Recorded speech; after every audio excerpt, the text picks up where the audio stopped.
how to buy Robux on iPhone.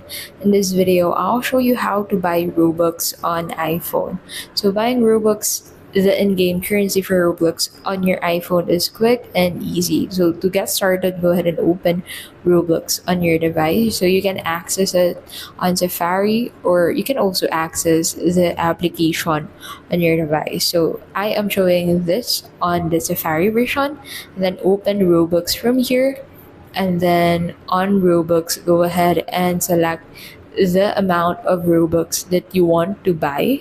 So go ahead and click on the amount of Robux that you want to buy, and that will take you into the payment section. So in here, you can buy a Robux using your credit or debit card, your PayPal account, you can also redeem a Roblox card to buy this amount of Robux. So make sure to enter the redeem code into the section, check the checkbox, and then click on redeem at the right side.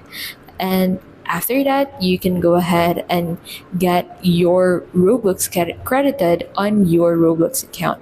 And that is how you can basically buy Robux on iPhone.